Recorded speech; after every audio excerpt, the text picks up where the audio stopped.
নমস্কার ভিউয়ার্স, বাংলা বাড়ি প্রকল্পের প্রথম কিস্তির টাকা রাজ্য সরকার সম্পত্তি ব্যাংক অ্যাকাউন্টে পাঠিয়েছে। অনেকে আপনারা টাকা পেয়ে গিয়েছেন, অনেকের এখনো ব্যাংক অ্যাকাউন্টে টাকা ঢোকেনি। আপনার কবে টাকা ঢুকবে, আপনার টাকা ঢুকবে কিনা, তাদের টাকা ঢুকবে কিনা কিভাবে বুঝবেন, সবকিছু জানাবো আজকের এই ভিডিওতে। তাই ভিডিওটি না টেনে প্রথম থেকে শেষ অবধি দেখতে থাকুন, আপনি সব প্রশ্নের উত্তর পেয়ে যাবেন। তার আগে বলি, ভিডিওটি আপনাদের ভালো লাগলে একটি লাইক করবেন এবং নিজের আত্মীয়দের সাথে ভিডিওটি শেয়ার করবেন। আর আমার এই ইউটিউব চ্যানেলটিতে আপনারা নতুন হলে অবশ্যই চ্যানেলটিকে সাবস্ক্রাইব করে নেবেন। আপনারা যথাযথ নিত্য নতুন আপডেট এই চ্যানেলে পেয়ে যাবেন।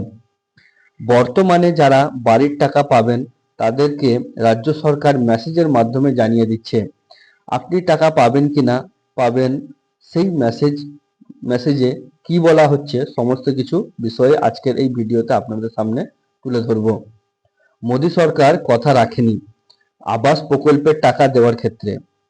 রাজ্যের নিজস্ব কোষাগার থেকে বাংলার 11 লক্ষ প্রান্তিক মানুষকে পাকা বাড়ি তৈরি করে দেওয়ার জন্য প্রতিশ্রুতি দিয়েছিলেন মুখ্যমন্ত্রী মমতা বন্দ্যোপাধ্যায়। তিনি বলেছিলেন ডিসেম্বরের মধ্যেই আবাস প্রকল্পের টাকা উপভোক্তাদেরকে পাঠানো হবে। সেই মতোই মুখ্যমন্ত্রী মমতা বন্দ্যোপাধ্যায় 17ই ডিসেম্বর বাংলা আবাস যোজনা প্রকল্পের বাড়ির টাকা পাঠানোর সূচনা করলেন। মানে বাংলার বাড়ি প্রকল্পের মোট 12 লক্ষ উপভোক্তাকে বাড়ির টাকা দিচ্ছে।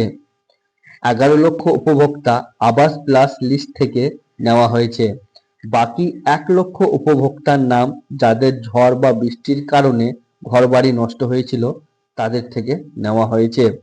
মূলত যাদের নাম আবাস প্লাস এলিজেবল লিস্টে রয়েছে তারা টাকা পাবেন।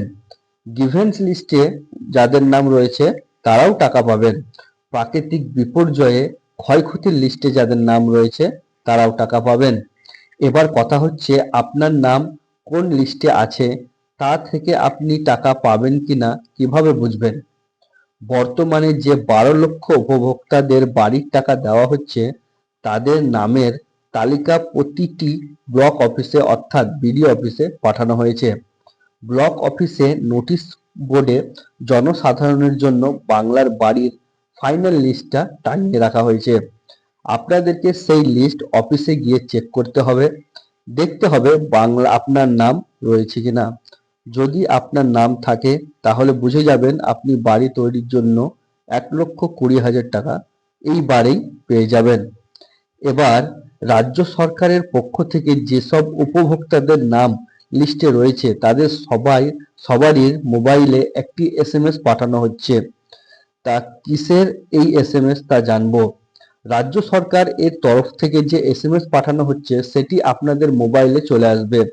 SMSটি এইরূপ হবে, শুধু আপনি পশ্চিমবঙ্গের সরকারের নিজস্ব তহবিল থেকে বাংলার বাড়ি গ্রামীণ গৃহ নির্মাণের জন্য 1,20,000 তার আর্থিক অনুমোদন পেয়েছেন।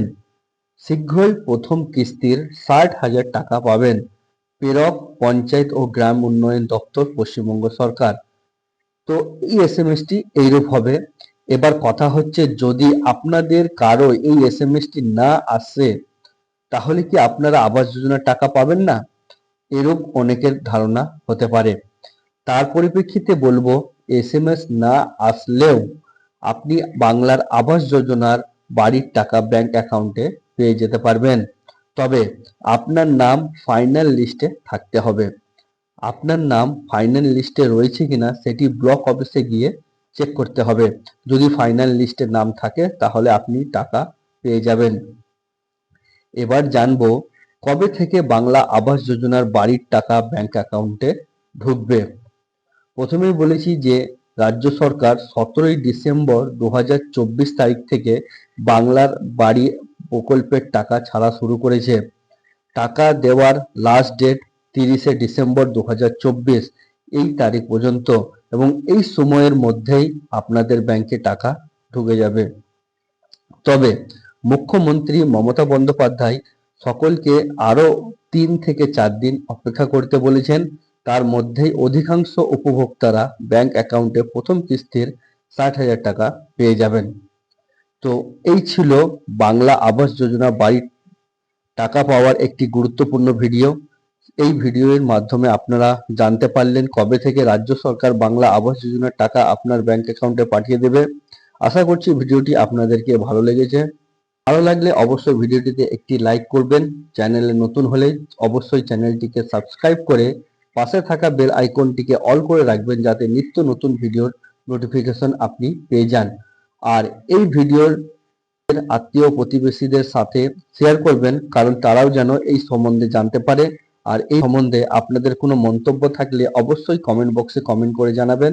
আমার সঙ্গে ভিডিওর শেষ অবধি জুড়ে থাকার জন্য আপনাদের অসংখ্য ধন্যবাদ।